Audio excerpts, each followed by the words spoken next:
nuevas reglas de juego, pero al mismo tiempo esas nuevas reglas de juego le pueden dar a Colombia una oportunidad interesante para esa atracción. Y con las medidas que se vienen desarrollando desde el gobierno nacional, como es el tema de las megainversiones, como es el tema del potencializar las zonas francas a nivel y otros beneficios que se vienen desarrollando, vemos una gran oportunidad para el desarrollo de estas acciones.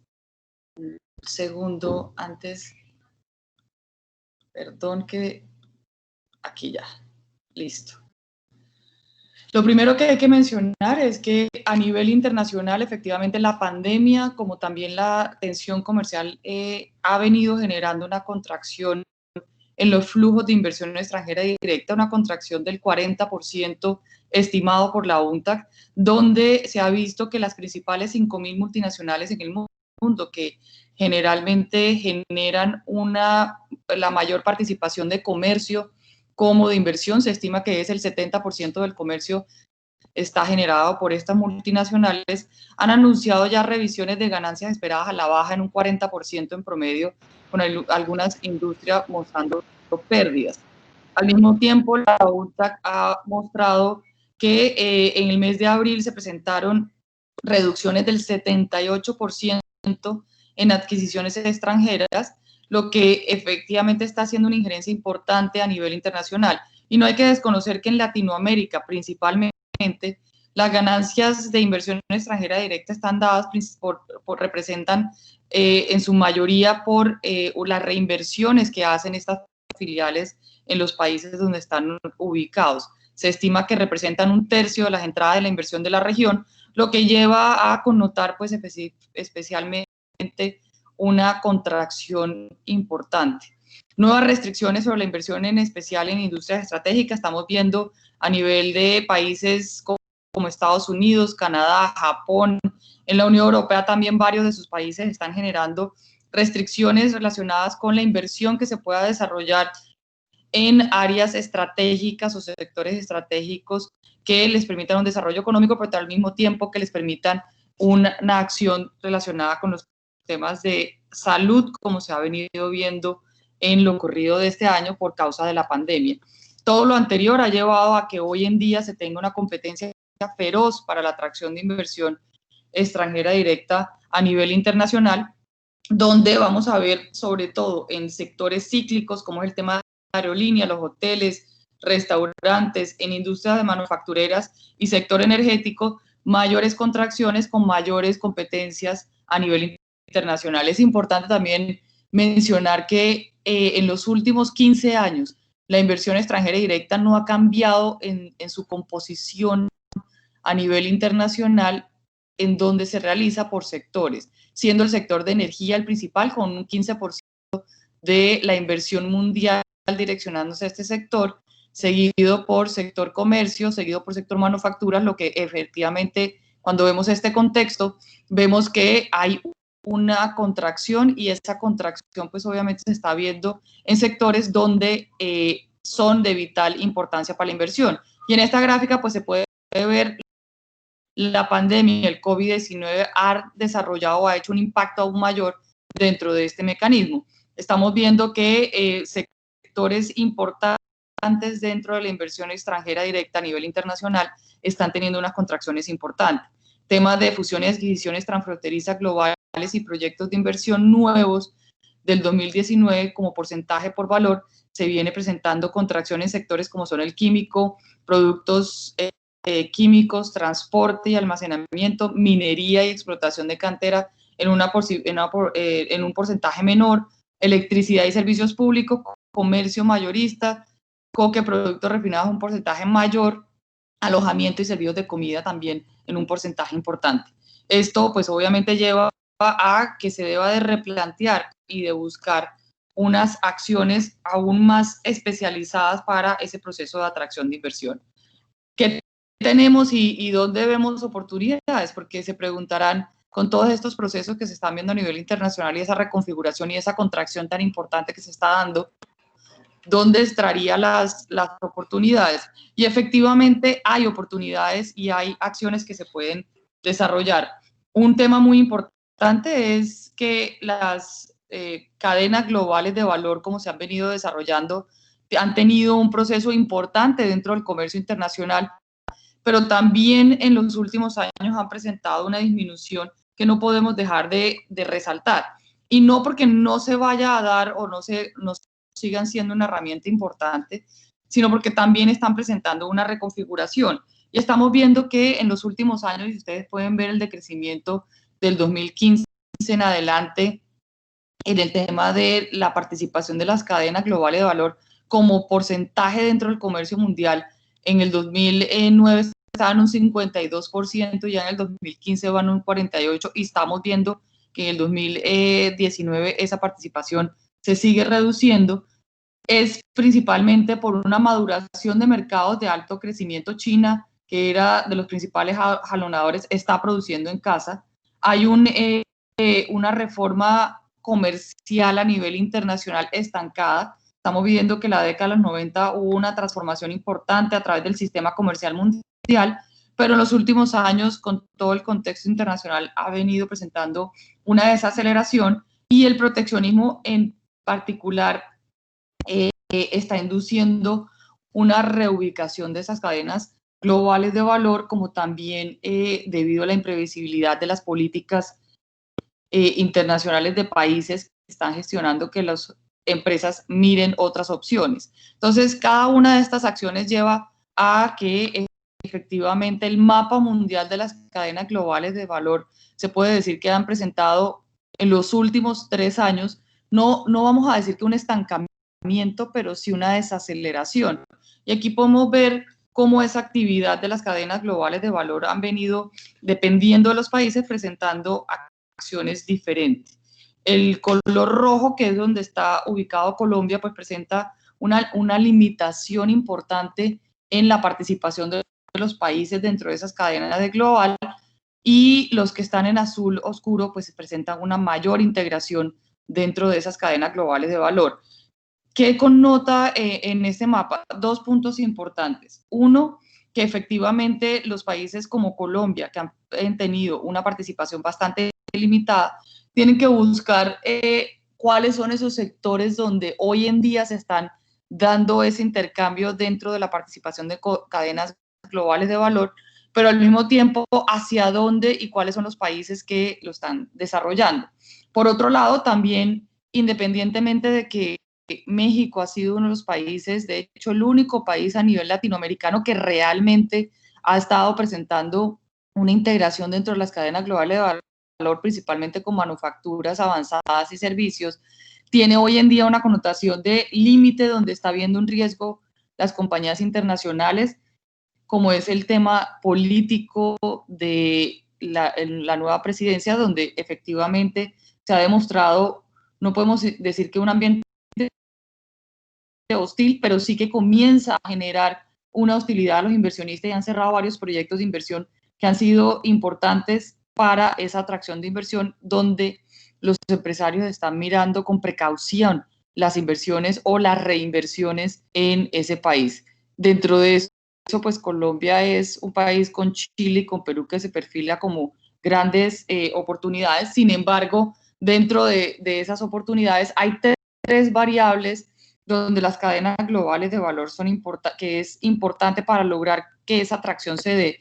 Y el primero es una infraestructura indispensable para integrarse a las principales cadenas de suministro globales. Y aquí no estamos hablando únicamente de infraestructura de carretera, si bien Colombia ha avanzado de forma importante a nivel nacional, vemos también una necesidad de contar con infraestructura de tecnología e infraestructura que esté relacionada con la agilidad que le permita a las empresas poder despachar eficientemente y rápidamente. Un segundo punto que va relacionado con este es adoptar nuevas tecnologías y la preparación para las industrias, la evolución a las nuevas industrias, a medida que las empresas de todos los sectores adoptan cada vez más inteligencia artificial, robótica en la cadena de suministro, pues Colombia no se puede quedar por fuera de estas necesidades y hoy en día necesitamos avanzar no solamente en la implementación por parte de las empresas, sino también en la implementación de las políticas que el Estado deba de desarrollar para poder ser partícipe de estas cadenas globales de valor.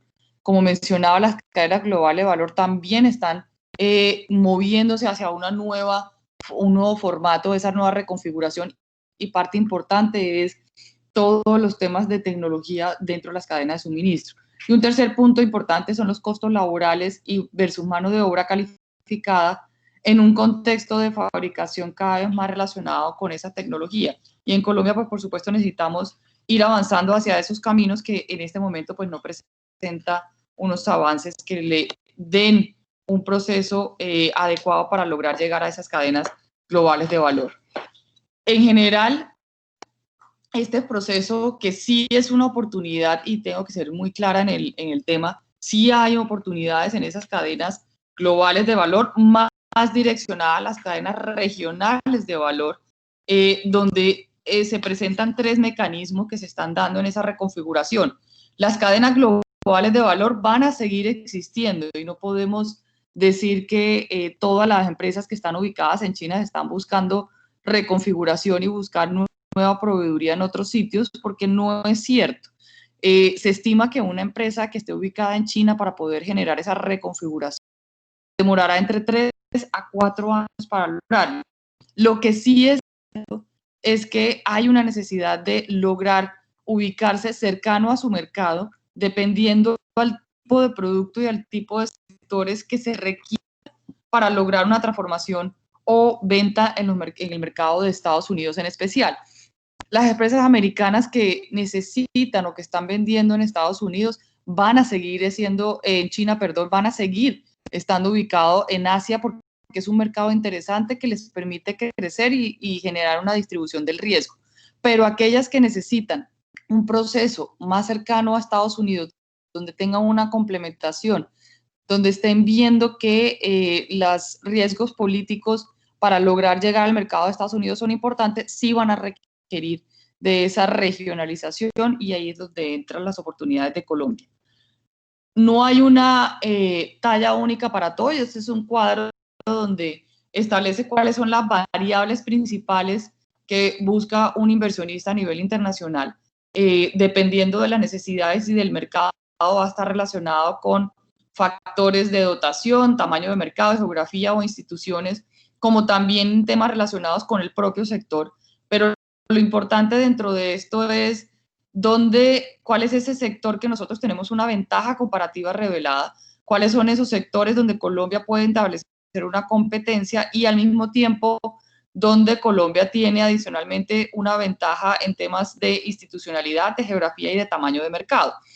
Y por eso un segundo punto de oportunidad está relacionado con los bienes intermedios. ¿Por qué los bienes intermedios? Porque dentro de las necesidades de Estados Unidos sí está en unos sectores donde su producción tiene un valor agregado que le está dando a la transformación en China y que se están reenviando a Estados Unidos. Ahí Colombia puede tener, o de hecho tiene, una oportunidad importante en temas. Aquí están viendo una gráfica, un cuadro donde mostramos cuáles son esos productos donde hoy en día Estados Unidos tiene un valor agregado en su exportación a China, que tiene una transformación y que están siendo reenviados a Estados Unidos.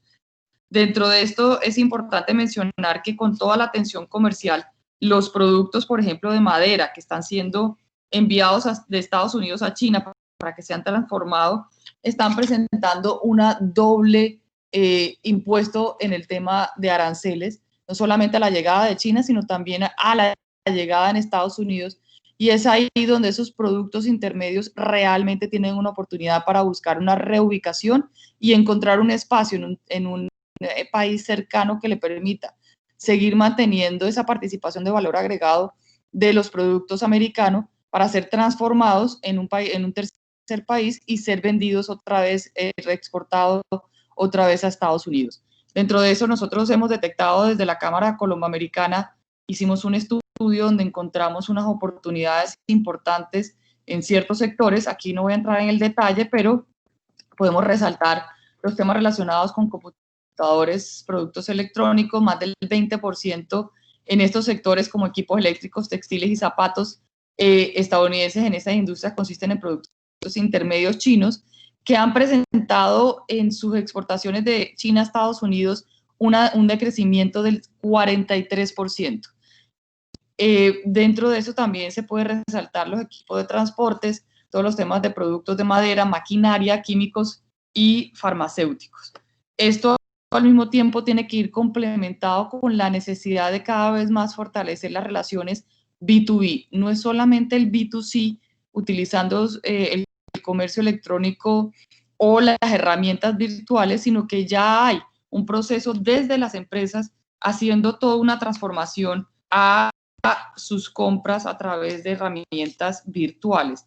Se estima que del 2013 al 2019 hay un crecimiento del 110% de las transacciones entre empresas en volúmenes globales en relacionamiento B2B. Y dentro de eso, pues por supuesto, Colombia tiene que involucrarlo para poder ser partícipe de esos procesos de cadenas regionales de valor. En resumen, lo que estamos viendo es que efectivamente hay una reconfiguración.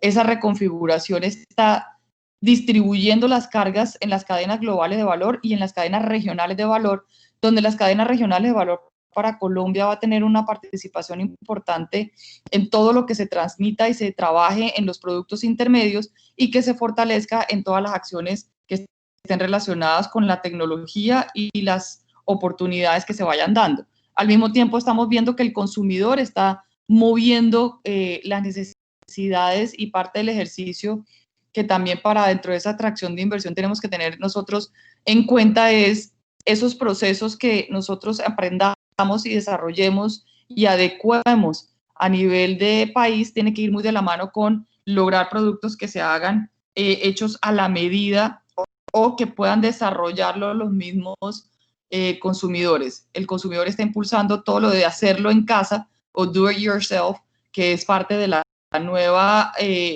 tendencia del consumidor. Aquí nosotros podemos quedarnos en la crisis o que podemos buscar esas oportunidades. Y lo que hemos encontrado es que esos productos intermedios, Colombia tiene una oportunidad. Hemos visto que, por ejemplo, para hacer un énfasis específico a Bogotá región como ejemplo de hacia dónde se debe hacer esa especificación y el examen o las acciones muy de filigrana para lograr generar esa atracción de inversión a nivel, por ejemplo, de Estados Unidos, vemos diferentes sectores donde Colombia cuenta con una ventaja comparativa revelada para esa atracción. Nosotros hicimos un análisis de la Cámara Colomboamericana y encontramos que son 108 productos lo que Colombia hoy en día realmente compite con China en su proceso de producción como también de exportación a Estados Unidos, y dentro de esto seleccionamos de acuerdo a la potencialidad de la ciudad y de la región cuáles son esos sectores. Dentro de eso también hay una importancia que hay que tener en cuenta y es cómo está conformada ese tejido empresarial, porque al final también las empresas, como mencionábamos anteriormente, van a ser múltiples las variables para tomar una decisión de inversión en el país. Y dentro de eso, una de las variables importantes es el tejido empresarial que puede acompañar ese proceso productivo de una empresa extranjera en el país. Por ejemplo, estamos viendo que en Bogotá, Cundinamarca, tenemos 8.099 empresas para generar alianzas. De esas 8.099 empresas están distribuidas en diferentes sectores que mencionábamos anteriormente como potenciales para esa atracción de inversión. Y en temas, por ejemplo, de cacao y derivados son 102 empresas que tienen un relacionamiento con el clúster o con la cadena productiva relacionada con este sector. Y esto es muy importante porque dentro de las acciones que busca un inversionista también es cómo yo encuentro esos subproductos que requiero de proveeduría para poder complementar y poder ser mucho más eficiente y llegar al mercado, en este caso, tanto interno, porque eso es una de las oportunidades que tiene Colombia, es que tiene un mercado interno interesante de 50 millones de habitantes, pero al mismo tiempo más de 10 ciudades que conforman el país con un grupo de habitantes mayor de 500.000 que conforman un interés o un consumo interno interesante. Entonces, cada una de estas oportunidades que hemos detectado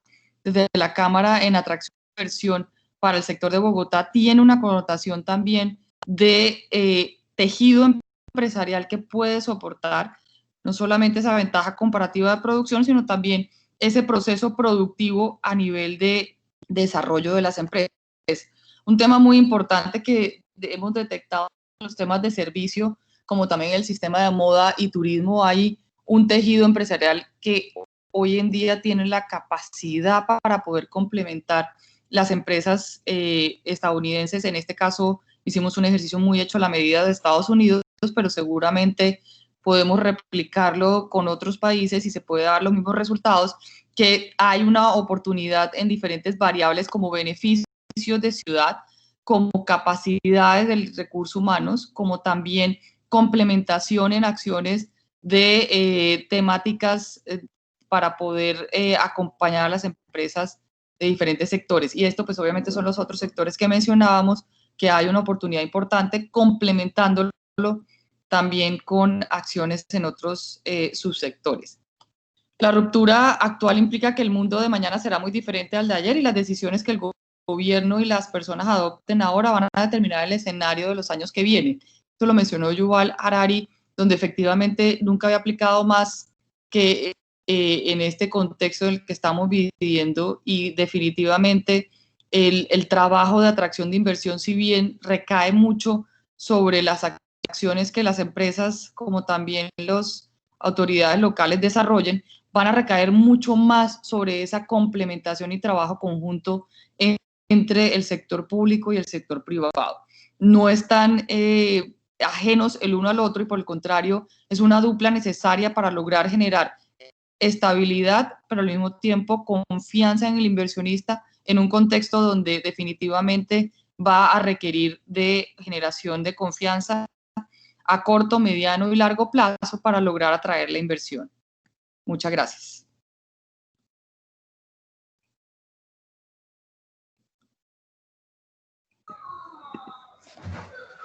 María Claudia, muchísimas gracias por tu intervención. Creo que es muy valioso, creo que nos da un muy buen panorama de cómo es esta evolución de la inversión extranjera en Colombia.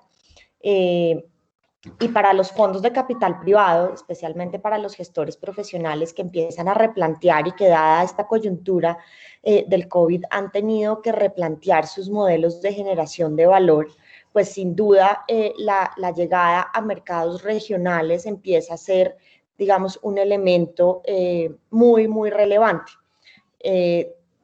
Sin perjuicio de esto, digamos, todo lo que se está haciendo en términos de la Alianza del Pacífico creo que puede ser muy importante. Y como tú lo mencionas, esos tres factores que mencionabas como destacables de Colombia en esta inversión extranjera, pues creo que deberían ser los elementos que para estos gestores profesionales, y aquí no hablo solamente de los gestores profesionales colombianos, sino gestores profesionales de otros países de la Alianza del Pacífico, deberían empezar a tener en cuenta del mercado colombiano. Y tal vez ahí como gremio y como industria tenerlos muy claros para poderlos promocionar es un elemento bastante diferenciador. Muchas gracias, María Claudia, por tu intervención. Martín, te doy la palabra. Muchas gracias, Paula. Pues, muchas gracias a Colcapital por esta invitación y para mí es un honor estar compartiendo con María Claudia este panel. Pocas personas en Colombia han dedicado su vida entera, como María Claudia, a trabajar por las nuevas oportunidades y la internacionalización del país, que es exactamente de lo que vamos a hablar el día de hoy. La primera reflexión que yo quisiera plantearles es que la suerte de los fondos de inversión en Colombia está ligada al desarrollo económico del país y que le va a ir mucho mejor a los fondos de inversión en la nueva Colombia que en la Colombia vieja, que en la Colombia pre-COVID-19. Y voy a tratar de demostrar por qué en los próximos 20 minutos. Siguiente, por favor. Pero en primer lugar, quiero contarles que en materia de comercio exterior, Colombia no venía bien.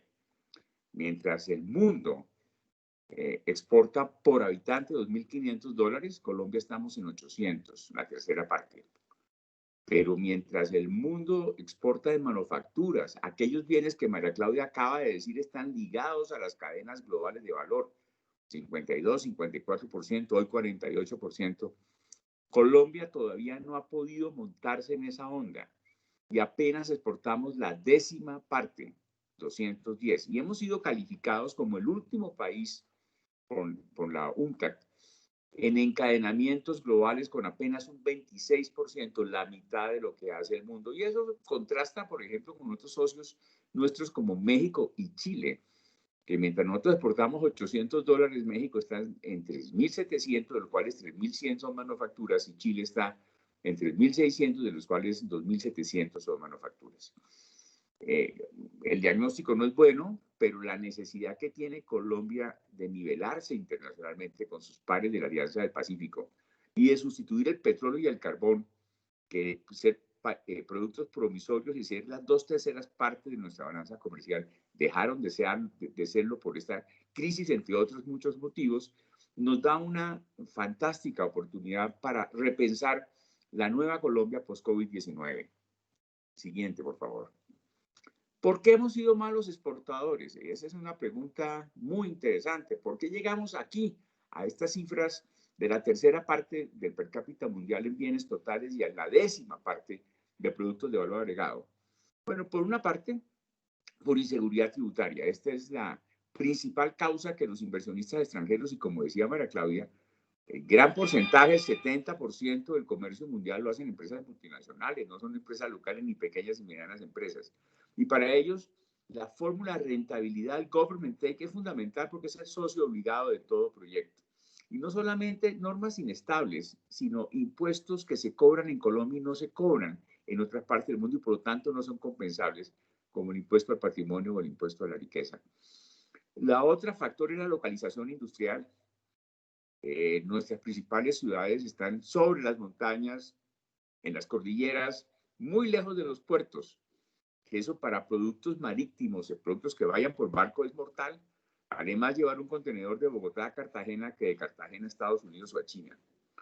El tercer argumento es que durante muchos años los instrumentos de comercio exterior estuvieron paralizados en la DIAN y se quedaron los exportadores colombianos sin Plan Vallejo y otros mecanismos que le permitían tener insumos a bajos costos sin impuestos. María Claudia, cuando fue ministra, logró rescatar a la fuerza esos instrumentos de comercio exterior y llevárselos nuevamente al Ministerio de Comercio, Industria y Turismo, y desde allí han empezado a funcionar muy bien. Y lo último, yo diría vocación empresarial. Los colombianos no nos hemos caracterizado por ser agresivos en la conquista de mercados internacionales. Y todo esto nos ha llevado a que seamos exportadores primarios. Si ustedes ven, la gran mayoría de las exportaciones colombianas son productos de una sola vía y primarios, que no se encadenan a cadenas de valor y que nunca tuvieron muchos elementos importados para ser procesados. Siguiente, por favor. Esa es la Colombia del pasado. Pero ¿en qué situación estamos ahora? Primero, estamos en un cambio estructural del comercio mundial, no solamente en cifras, en composición. Y esta es la parte más interesante.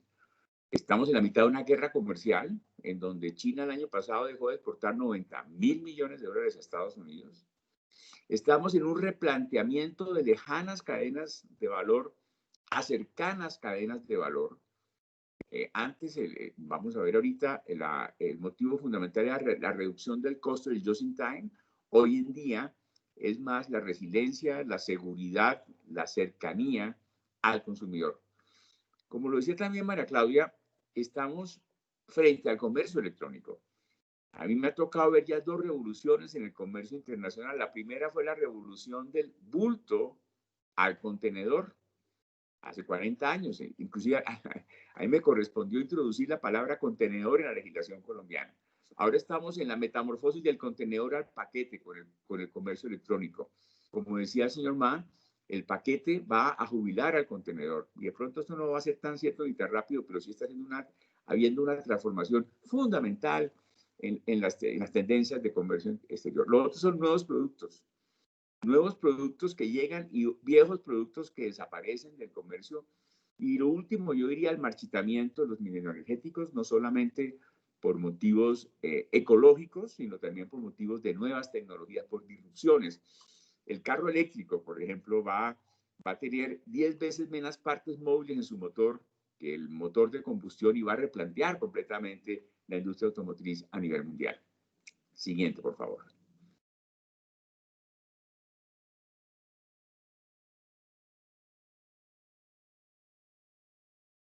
Pero mientras China baja sus exportaciones a Estados Unidos, otros 30 países del mundo las incrementan. O sea, de esos 90.000 millones que China dejó de exportar el año pasado, no todos se quedaron en los Estados Unidos, solo 10.000. 30 países incrementaron en 80.000 millones y han capitalizado el 70% de esa guerra comercial. En la siguiente gráfica podemos analizar cuáles son esos países ganadores y vemos que el primero es Vietnam, que es un país lejísimo, lejano, que no tiene acuerdo de libre comercio con los Estados Unidos. El segundo es México, nuestro socio comercial en la Alianza del Pacífico, 12.000 millones de dólares. Colombia exporta 14.000 millones a Estados Unidos al año y en un solo año México creció por la guerra comercial 12.000 millones de dólares. Y no fue por ayuda de Trump, fue simplemente por la acomodación de estas nuevas cadenas de valor en países que la guerra comercial hizo que se modificaran. Y le siguen otros países como Taiwán, Francia, Holanda, Suiza, India, Irlanda, Colombia, estamos en 300 millones. Fuimos el segundo país de América Latina que más creció en la guerra comercial, pero ojalá hubieran sido 3.000. Y de ese es el reto que venimos a hablarles el día de hoy con María Claudia. Siguiente, por favor. Esta transformación es muy interesante, de lejanas cadenas a cercanas cadenas. La fabricación se destinará a mercados locales y regionales. La primera globalización, como ya decía, buscaba reducción de costos, la nueva, cercanía al consumidor. Redundancia de inventario, just in time. El 80% de las empresas multinacionales encuestadas desean depender menos de lugares remotos y regionalizarse, dice la encuesta de McKinsey. Siguiente, por favor.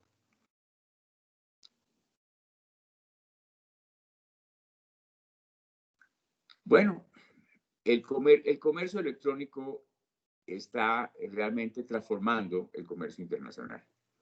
Y esa es una magnífica noticia para ciudades interiores como Bogotá, como Medellín, como Cali.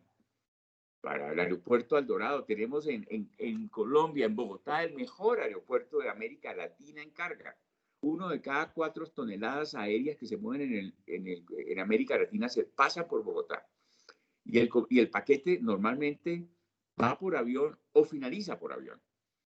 Ciudades como Cali, Buenaventura, llega el contenedor, se paquetea en una zona franca cerca del aeropuerto y sale por avión a distribuirse regionalmente. Llega al puerto de Cartagena, se paquetea y sale por el aeropuerto de Cartagena por avión a distribuirse. Esa es la combinación mar-aire, pero Bogotá es fundamental para productos que pueden elaborarse en Bogotá o que pueden redistribuirse a través de centros logísticos internacionales en Bogotá, porque no quedamos a más de 5 horas de ninguna capital de América.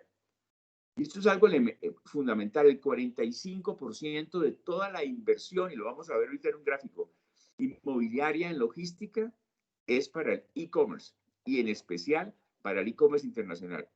La semana pasada estuve en una conferencia en Barcelona inaugurando la nueva zona de comercio electrónico en Barcelona. Esto es un fenómeno que se está dando en todo el mundo. En China ya hay 105 zonas francas de comercio electrónico. Siguiente, por favor. Aquí podemos ver las 105 zonas francas de comercio electrónico. Ellas se llaman Pilot Free Zone y Zones, en donde no solamente son para exportación, son también para cubrir las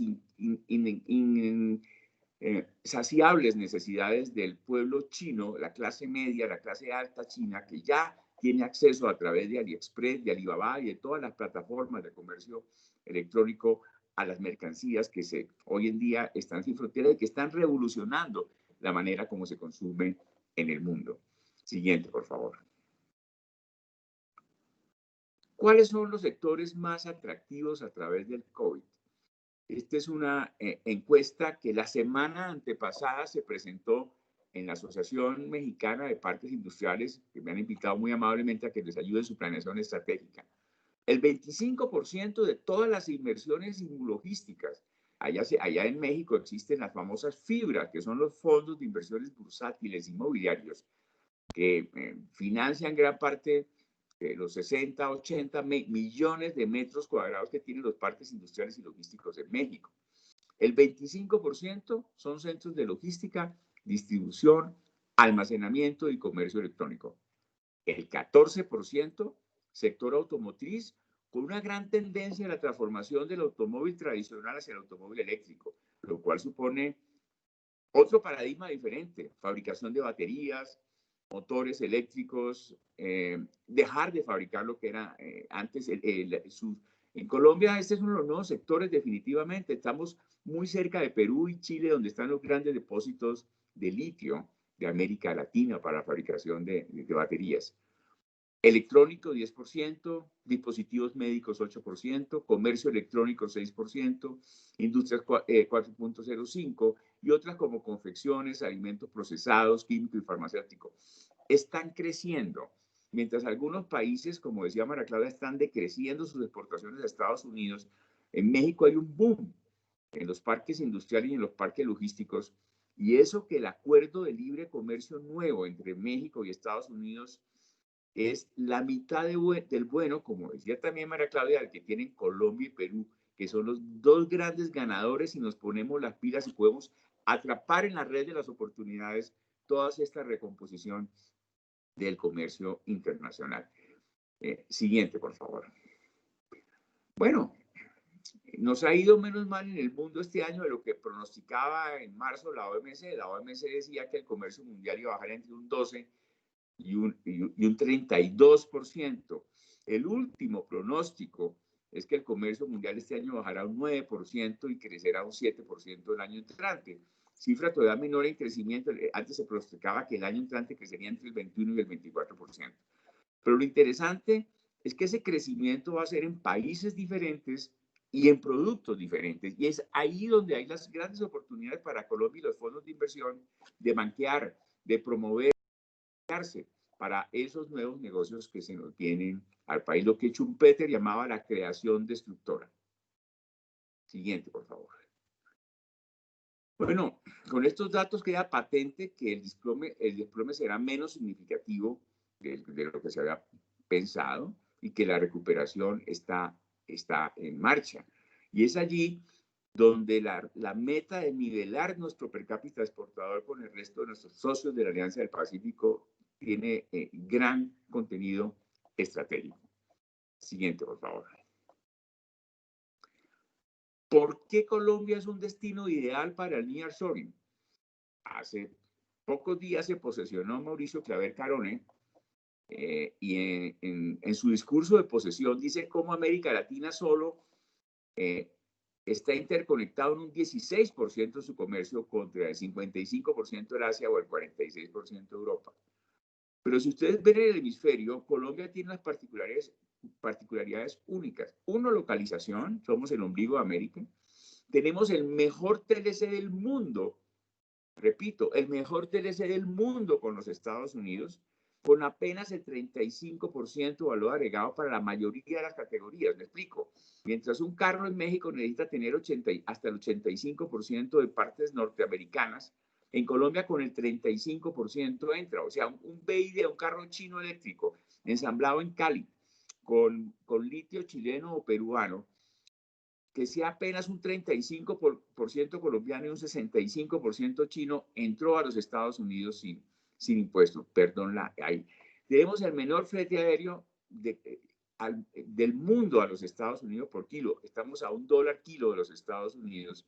Tenemos una tasa de cambio paritaria y obviamente estamos unidos en la Alianza del Pacífico y estamos trabajando muy fuertemente y en eso la Cámara Colomboamericana nos está ayudando mucho, la Cámara Colomboamericana y las cámaras americanas de la Alianza del Pacífico, en tener origen acumulativo con los demás países para crear el nuevo concepto de Made in the Americas, en que el producto empezado en Chile y continuado en Colombia y finalizado en México puede acumular origen, que hoy en día no tenemos aún esa posibilidad. Siguiente, por favor. Bueno, el potencial agrícola. Esta es otra oportunidad fantástica para los fondos de inversión. América Latina exporta $400 agroindustriales por habitante. Hay países como Chile, Costa Rica y Paraguay que están cerca de 1.000 o en cerca de 1.000 y Colombia está en $146. Es una cifra realmente muy triste. Si hiciéramos pequeños cambios en materia de tenencia así sea arrendada en grandes extensiones, esos 5 millones de hectáreas de los llanos orientales pudieran nivelarnos completamente para hacia los 600, los $700 per cápita, y Colombia debería aportar 20 o 30 mil millones de dólares agroindustriales y no los 7 mil millones de dólares que hoy exporta. El caso de Perú es impresionante cómo han logrado sembrar 160.000 hectáreas en el desierto, con una nueva política y estrategia fiscal y de apoyo a la inversión. Siguiente, por favor. Turismo médico. 80 mil millones de dólares de valor, 40 millones de personas cruzan la frontera y una vez pase esta pandemia, Colombia sí que tiene posibilidad también. Hay varios fondos de inversiones muy activos en inversión en hospitales en Colombia. Debido a la localización, al aeropuerto, a las líneas aéreas y al magnífico servicio de médicos y enfermeras en Colombia, puede ser uno de los grandes nuevos negocios de Colombia. Siguiente, por favor.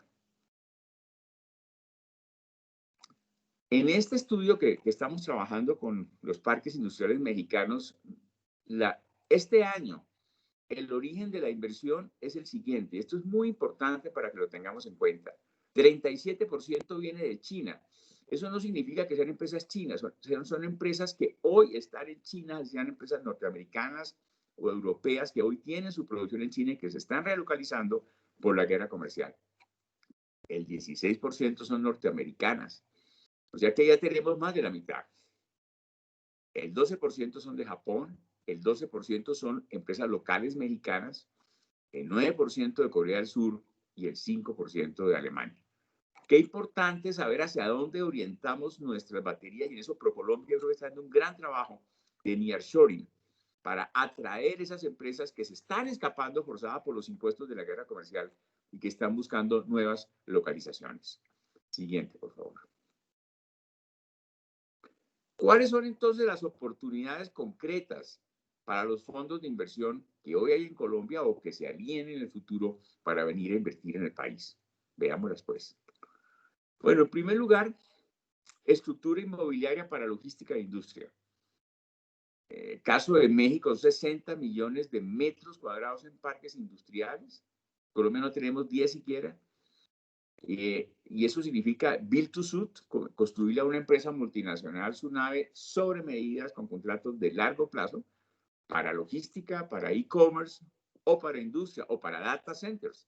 Hay un boom en el mundo hoy de lo que se llama las cloud zones, zonas francas para data centers, donde se almacenan los bits que la nueva economía y que el nuevo new normal requiere. Y en eso hay mucho campo en zonas francas y en parques industriales recibir estas nuevas inversiones. Y yo creo que aquí tenemos una fortaleza en Colombia porque gran parte de los 11 millones de metros cuadrados que se han construido en parques de zonas francas en Colombia están listos hoy para recibir este tipo de inversiones. Ahí es que es la tarea de traerla, y en eso la Cámara Colomboamericana y ProColombia sí que han estado activas y van a seguir estándola porque aquí vienen los negocios. Otra área definitivamente de adquisición de empresas, de estas empresas dinámicas o de los clústeres incompletos. En México se está haciendo mucho énfasis en qué clúster falta entre la materia prima y el producto final, que hoy sea un eslabón que era objeto de lejana producción y que con el nearshoring se tiene que traer definitivamente a México. Y creo que ese es un ejercicio también muy válido para hacerlo en Colombia en sectores dinámicos y emergentes. Siguiente, por favor. Lo de tierras, que ya decía, es urgente trabajar en normas que permitan la tenencia de tierras, aún en tierras baldías a largo plazo, para grandes extensiones y para crear 20 mil millones de dólares en productos agrícolas de exportación. Y muchos de ellos, algunos de ellos saldrán por avión, otros saldrán a través de un tren rápido, definitivamente por Buenaventura, que conecte los llanos orientales a través del nudo de Paramillo, que es uno de los grandes proyectos de infraestructura de Colombia. En la siguiente podemos ver las megainversiones. Esa es una fantástica legislación que obtuvo este gobierno y que fue actualizada y modernizada por una norma que salió ahorita hace un mes, en que permite para proyectos de más de 282 millones de dólares grabar en piedra su estructura fiscal, pero una estructura fiscal favorable. 27% de impuesto de renta, es el más bajo de los países medianos y grandes de América Latina, 0% de impuesto para el socio, posibilidad de depreciar toda la inversión en 2 años o en los años que sigan, y contrato de estabilidad jurídica que le permite hasta por 20 años estabilizar esa inversión y la imposibilidad de que se le creen impuesto al patrimonio o renta presuntiva hacia el futuro. Esto es algo que es interesante porque paradójicamente hoy Colombia tiene la mejor estructura fiscal del país de los últimos 20 años, muy superior a la que tuvimos en los gobiernos anteriores, y tienen la mejor estructura fiscal de América Latina. Pero entonces sería interesante ver qué inversiones van a hacer las empresas de lo que las empresas en las cuales los fondos de inversión tengan interés que superen los próximos 5 años los 282 millones de dólares para suscribir primero el contrato de megainversión, la autorización de inversión con el Ministerio de Comercio y luego el contrato de estabilidad jurídica con la DIAN. Y ya para terminar, les quiero dejar este cuadro donde muestra cómo con las megainversiones que además pueden ser combinadas con el régimen de zona franca, hoy Colombia tiene la mejor estructura fiscal de América Latina, que si se logra grabar en piedra con un contrato de estabilidad jurídica, podrá superar cualquier reforma tributaria futura que se viene con toda seguridad. Mucho mejor que Chile, que está entre el 25 y el 27, más el impuesto al socio, o que el Perú, que está en el 30, más el impuesto al socio, más México, que está en el 30, más el impuesto al socio, más Argentina, que está en el 25, más un 13% al socio, más Brasil, que está en el 34, más el impuesto al socio. Entonces, esto es muy interesante para los fondos que tienen inversiones en toda América Latina, de ver cómo hoy Colombia, por esta necesidad, por estos acuerdos de libre comercio, por las áreas disponibles que tienen en zonas francas y por el nearshoring que está recomponiendo las oportunidades internacionales de empresas norteamericanas, alemanas, japonesas o chinas que están buscando a dónde irse, pueden a través de Colcapital montar un fantástico portafolio de inversión para captar con una gran red todas estas oportunidades que se van a venir, como decía María Claudia, en los próximos 3 o 4 años. Estas eran algunas de las reflexiones que queríamos compartir hoy con ustedes. Y definitivamente los fondos de inversión son socios importantísimos en la nueva Colombia post-COVID-19. Muchísimas gracias. Estamos listos a ver si hay alguna pregunta al respecto. Martín, muchísimas gracias por tu intervención. Creo que fue un complemento muy importante a lo que nos mencionaba María Claudia. Y básicamente quisiera hacer énfasis o puntualizar 2 temas que tú mencionaste muy importantes. El primero, pues sin duda el marco regulatorio. Es importante entender cómo estamos parados con el resto de los países y cómo Colombia puede ser un hub de inversión para la Alianza del Pacífico entendiendo ese marco regulatorio.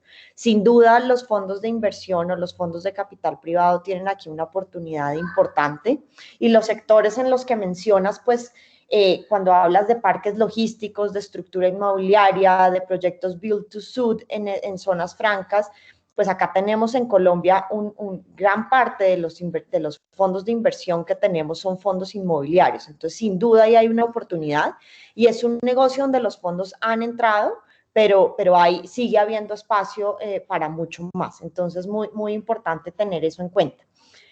Yo quisiera empezar como por hacerte una pregunta un poquito básica, Martín, y es, cuando hablamos del marco regulatorio para estas inversiones, acabas de mencionarnos, digamos, el decreto de las megainversiones, pero ¿cuáles son esos otras, como ese checklist de regulación que los fondos deberían tener en la cabeza? A ver, yo creo que sería muy interesante que Colcapital liderara un movimiento para bajar el umbral de los fondos de los contratos de estabilidad jurídica. Porque obviamente inversiones de 282 millones de dólares son importantes, pero no hay muchas. De acuerdo. Sobran dedos en las manos para contar en este momento los proyectos que visualizamos de más de ese volumen de inversión. Yo creo que si vemos nuestros pares de la Alianza del Pacífico, Perú, inversiones de más de 10 millones de dólares en sectores estratégicos los estabiliza. Chile, tiene estabilizado el 60% de su inversión extranjera. Y otros países como Ecuador y Panamá, en Panamá Pacífico, con las nuevas normas de las empresas multinacionales, la autorización automáticamente le da la estabilidad jurídica. Pero es que yo creo que hacer seguro lo inseguro es un reto nacional. Y la inseguridad ha sido una de las constantes que han inhibido los negocios de Colombia y debemos trabajar muy creativamente en convertir lo inseguro en seguro. Y yo creo que si viene de una iniciativa de Colcapital al gobierno nacional de que para ciertos nuevos negocios en Colombia o para ciertos sectores o inversiones en zonas francas en industria o para proyectos que grabemos en piedra las condiciones tributarias, eso nos colocaría en un sitio de delantera en la atracción de inversión en América Latina, sobre todo en este momento en que desesperadamente necesitamos traer nuevos negocios para el país. Sin duda, y es un tema que trabajaremos, que la estabilidad jurídica es uno de los, como tú lo mencionas, es uno de los principales requisitos y atractivos de los inversionistas internacionales para fijarse y para dejar su plata en el largo plazo en Colombia.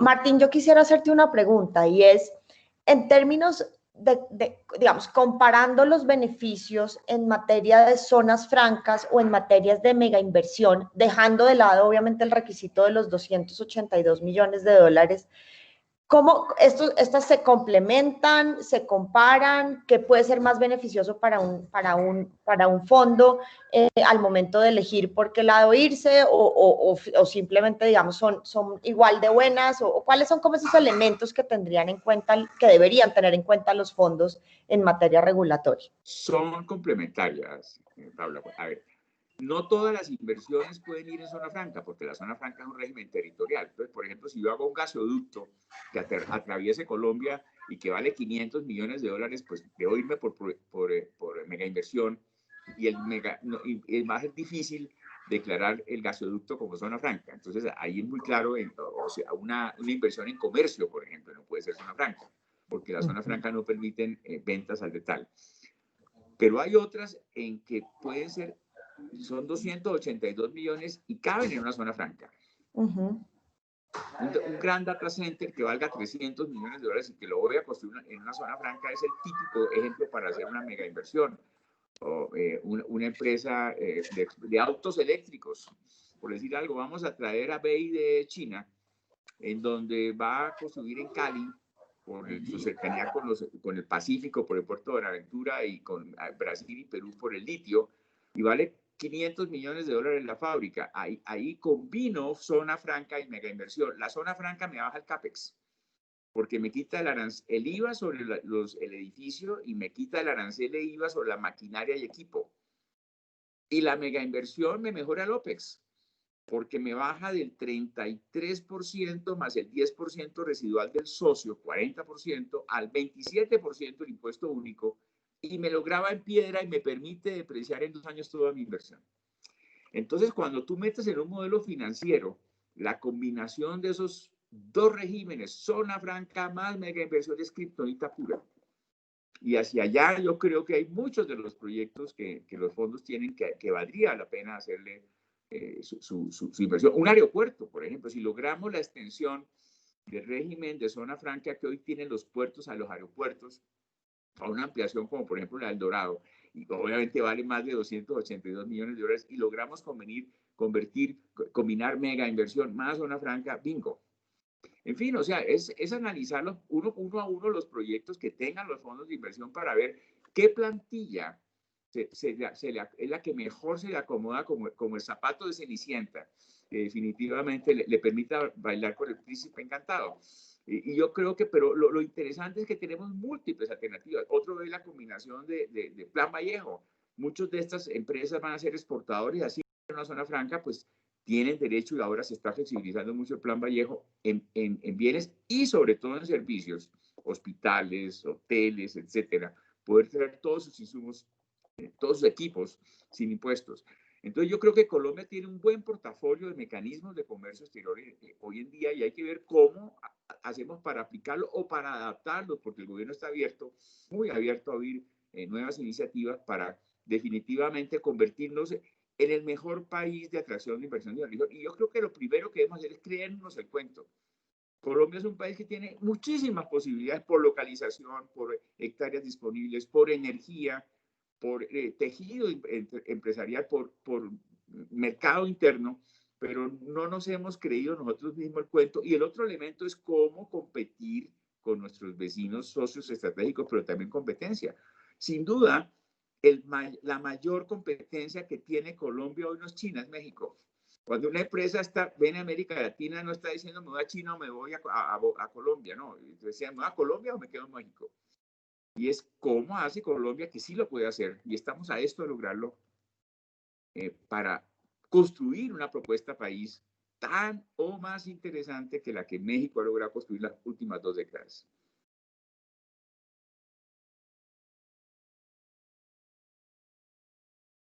Perfecto, Martín, muy interesante lo que mencionas y estoy de acuerdo contigo, digamos, creernos el cuento es bien importante. Nos están pidiendo acá en el chat y no sé si María Claudia o Martín quisiera como tomar la pregunta y es si pudiéramos hablar un poco sobre el régimen de compañías holdings en Colombia. ¿Cómo lo ven y qué comentarios podrían tener al respecto? María Claudia, ladies first. Es tu tema, Martín. Aquí también estamos aprendiendo. Lo que sí me gustaría, antes de continuar esa pregunta, es un poquito sobre los temas de atracción y de variables que se tienen. Hay 2 puntos importantes donde complementa lo que acaba de decir Martín sobre el régimen de zonas francas y la mega inversión, y es todas las oportunidades que están relacionadas con el e-commerce que se mencionó tanto en la presentación que desarrollé como la de Martín, y es la posibilidad de Colombia y de los fondos de inversión de gestionar acciones que permitan esa cadena, porque es toda una cadena y una cantidad de subsectores que van relacionados a el proceso de e-commerce. Ahí yo creo que se puede y se debe de trabajar más en las políticas que permitan no solamente ese comercio electrónico a nivel nacional, sino ese comercio electrónico para Colombia ser un hub a nivel latinoamericano. Y eso lo hemos hablado con Martín, quien ha sido líder en ese proceso, donde debería Colombia y diferentes regiones que no están cercanas a los puertos enfocarse en esas oportunidades que hoy en día tienen. Entonces yo creo que quería como fortalecer ese punto del comercio electrónico para la atracción de inversión y sobre todo para las oportunidades de los fondos, donde hay realmente unas variables en este momento ya favorables y por otro lado otras que hay que seguir trabajando y que para Colcapital sería importante involucrarse también en este proceso. Sin duda, María Claudia, muchas gracias. Martín, no sé si quieres contarnos del tema de las holdings. Bueno, con las últimas reformas tributarias se ha creado este mecanismo que para empresas que tengan operaciones en más de un país es muy favorable, porque le permite tener toda la visión a nivel internacional.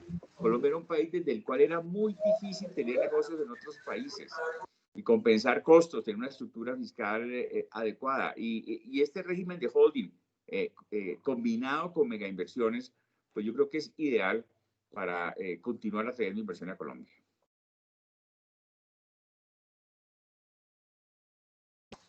De acuerdo. Tal vez nos queda espacio para una última pregunta y nos dice Carlos Angarita, en materia de puertos, ¿hacia qué tipo de puertos se deberían orientar las inversiones? ¿Qué capacidades deben tener los puertos por donde saldrían potencialmente esos productos?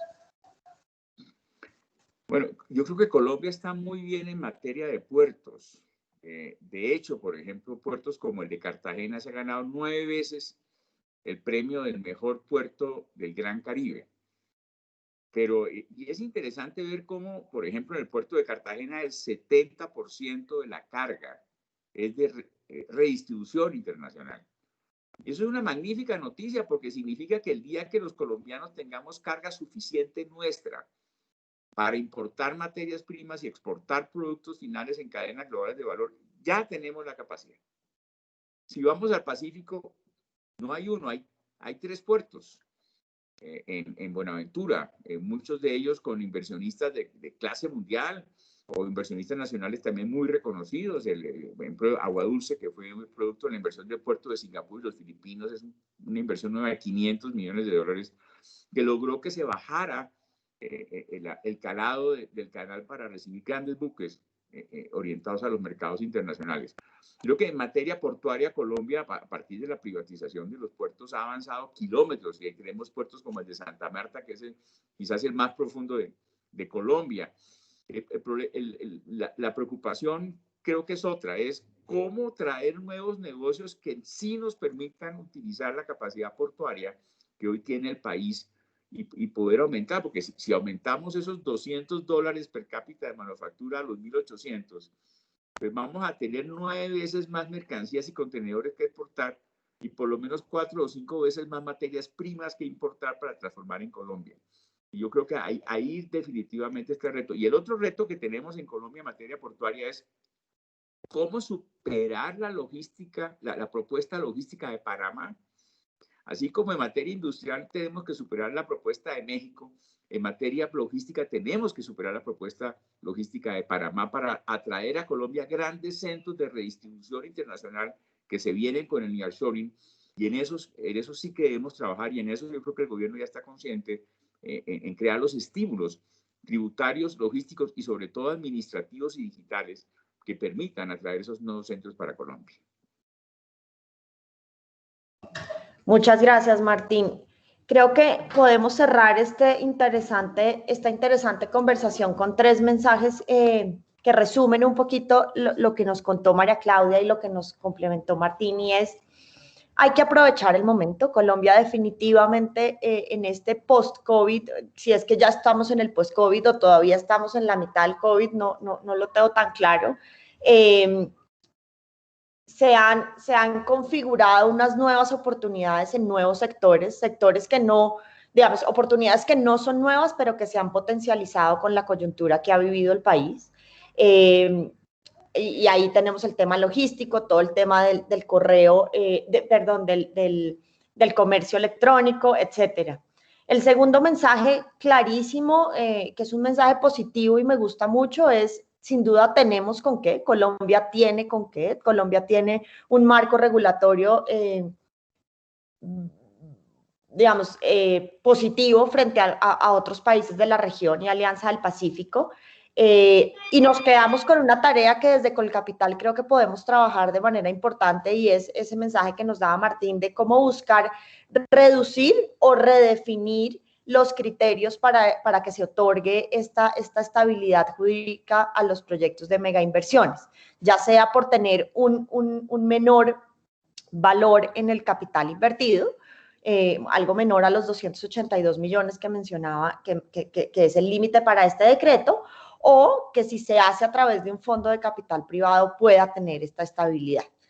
Estos creo que son 2 condiciones muy importantes. Creo que quedamos con un mensaje muy positivo y bueno, seguiremos trabajando por este tema. Muchas gracias, Martín, muchas gracias, María Claudia. Sus aportes y su experiencia en este tema son muy valiosos y nos abren, digamos, como la puerta a entender más cómo funciona esto y cómo Colombia debe aprovechar el momento que estamos viviendo.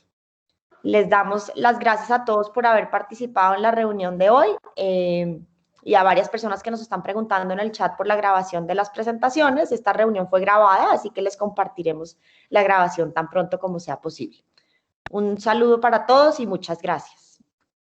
Muchas gracias. Muchas gracias a ti.